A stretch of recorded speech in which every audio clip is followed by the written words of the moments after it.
오늘 우리에게 주신 하나님의 말씀은 열왕기하 15장 16절에서 22절입니다. 열왕기하 15장 16절에서 22절 말씀 한 목소리로 읽겠습니다. 그때 므나헴이 디르사에서 와서 딥사와 그 가운데에 있는 모든 사람과 그 사방을 쳤으니 이는 그들이 성문을 열지 아니하였음이라. 그러므로 그들이 그것을 치고 그 가운데 아이벤 부녀를 갈랐더라.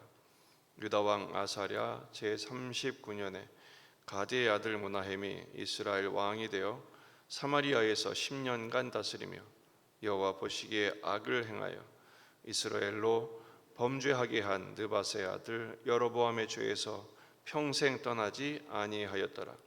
아수르 왕 불이 와서 그 땅을 치려 하매 므나헴이 은 1000달란트를 불에게 주어서 그로 자기를 도와 주게 하므로 나라를 자기 손에 굳게 세우고자 하여 그 은을 이스라엘 모든 큰 부자에게서 강탈하여 각 사람에게 은 50세겔씩 내게 하여 아수르 왕에게 주었더니 이에 아수르 왕이 되돌아가 그 땅에 머물지 아니하였더라. 므나헴의 남은 사적과 그가 행한 모든 일은 이스라엘 왕 역대 지략에 기록되지 아니하였느냐. 므나헴이 그의 조상들과 함께 자고 그의 아들 부가히야가 대신하여 왕이 되니라. 아멘. 본문에 계시된 주님은 어떤 분이십니까? 하나님의 능력과 지혜를 구하기를 원하십니다. 살룸을 죽이고 왕이 된 므나헴의 일대기가 요약되어 있습니다. 그 역시 하나님 보시기에 악을 행하죠. 18절 여호와 보시기에 악을 행하여 이스라엘로 범죄하게 한 느밧의 아들 여로보암의 죄에서 평생 떠나지 아니하였더라. 악한 왕인 그 므나헴이 군사를 일으킵니다.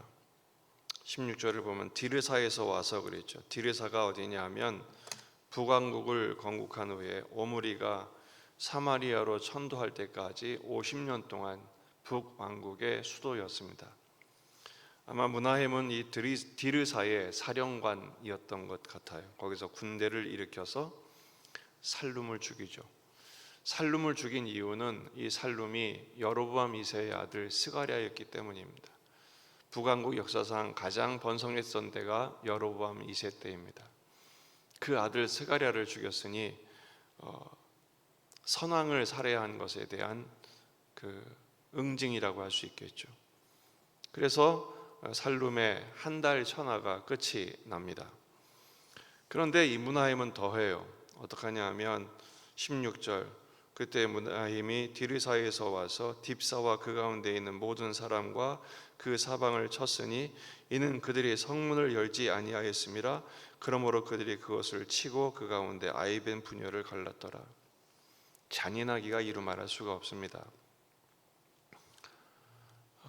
성문을 닫았다고, 자기들을 받아주지 않았다고 아이를 가진 그 엄마의 배를 가를 정도로 자기 힘을 남 죽이는 데 쓰는 것이죠. 잠언서 6장 16절 말씀을 보면 여호와께서 미워하시는 것 곧 그의 마음에 싫어하는 것이 있다는데 그것이 67가지입니다.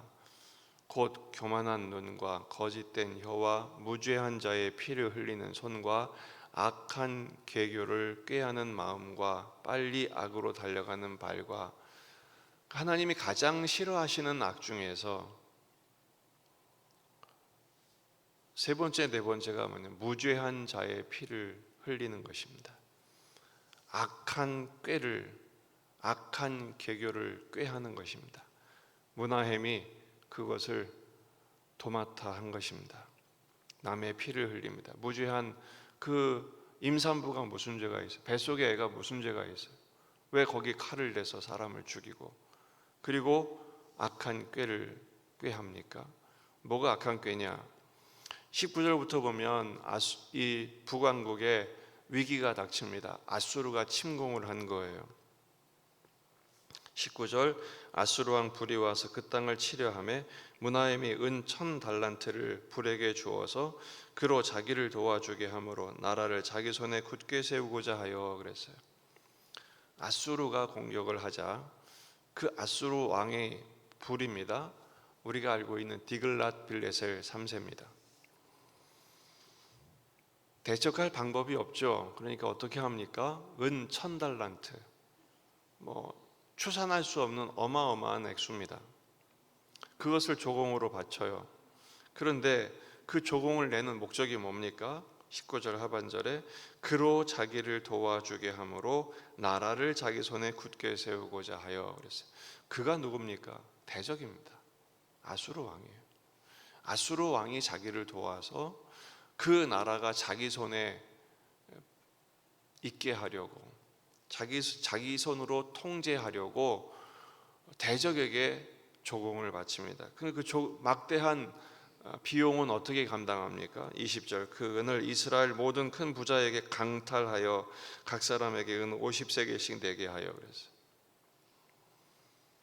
자기 백성들의 돈을 뺏어서 대적에게 줌으로 그 나라를 자기 손으로 통제하려고 한 것입니다. 어떻게 보면 지혜로운 거죠. 자기 방법이니까요. 하지만 그 부자들은 돈을 어디서 거두겠습니까? 자기 수하에 있는 자기 백성들의 고혈을 뽑아내지 않았겠어요? 결국 그것은 백성의 고통으로 갑니다. 백성을 섬기는 것이 왕인데 하나님을 의지하여 백성을 복되게 하며 함께 하나님 바라봄으로 하나님의 구원을 누리는 것이 왕의 역할인데, 지금 이 므나헴은 자기 통치력을 유지하고자 백성들을 팔아서 대적으로 자기를 돕게 한 것입니다. 호세아 8장 10절 말씀 보면 그들이 여러 나라에 값을 주었을지라도 이제 내가 그들을 모으리니 그들은 지도자의 임금이 지워진 짐으로 말미암아 쇠하기 시작하니라. 나라가 점점 망하는 소리가 들리는 것입니다. 실제로 얼마 안 있어 결국 이 아수르로 돌아갔습니다. 은 1000달란트나 받았으니 한 달란트가 30kg쯤 됩니다. 1000달란트면 도대체 얼마나 됩니까? 그 어마어마한 조공을 받았으니 돌아갑니다. 그러나 돈맛을 본 아수르 왕이 가만히 있겠습니까? 얼마 안 있어 침공하고 결국 북왕국은 멸망하게 됩니다. 어리석은 것이죠. 순간은 자기가 지혜롭다고 생각했을 것입니다. 이 방식이 있었지. 역시 나는 능력이 있어. 역시 나는 지혜 있어. 그것이 피차 망하는 지름길인 것입니다. 자기 손에 나라를 두게 하려 함이라. 여러분, 이 나라는 하나님 손에 두어야 할 나라 아닙니까? 우리 인생도 마찬가지입니다. 내 손에 내 인생을 내 마음대로, 내 뜻대로, 내 방식대로 내 목적을 위하여 산다고 생각하시면 그보다 큰 착각은 없습니다. 누구도 자신을 책임질 수 있는 사람은 이 세상에 아무도 없습니다. 그래서 성경은 종종 말합니다. 하나님의 선한 도우심의 능력이 필요하다. 우리는 하나님의 손의 능력을 의지해야 합니다. 우리는 하나님이 주시는 지혜를 의지해야 합니다. 이렇게 위기를 극복한 사람이 있습니다. 다니엘입니다. 느부갓네살 왕이 흉흉한 꿈을 꿉니다. 그런데 이 바벨론의 모든 지혜자들을 불러 모아놓고 엉뚱한 소리를 합니다. 내 꿈이 뭔지 맞춰봐. 그리고 해석해봐. 알 리가 없죠. 그러니까 왕이 목리를 부립니다. 다 죽여버리겠어. 그때 다니엘이 말합니다. 왜냐하면 다니엘도 똑같이 죽게 생겼거든요. 이 일을 실행하는 사람을 불러서 무슨 일이냐, 이런 일이다. 잠시 멈춰라. 그리고 다니엘이 세 친구에게 기도를 요청합니다. 그리고 하나님께 부르짖습니다. 하나님이 지혜를 주시죠. 다니엘서 2장 20절 이에 이 은밀한 것이 밤의 환상으로 다니엘에게 나타나 보임에 다니엘이 하늘에 계신 하나님을 찬송하니라. 다니엘이 말하여 이르되 영원부터 영원까지 하나님의 이름을 찬송할 이유는 지혜와 능력이 그에게 있음이로다. 여러분, 우리는 어리석습니다. 아무리 지혜롭다 한들 하나님의 지혜에 비할 수 있겠습니까? 순간은 지혜로운지 모르지만 그것이 오히려 어리석음이 되어 우리의 발목을 잡는 경우가 얼마나 많습니까? 하나님의 지혜를 구하십시다.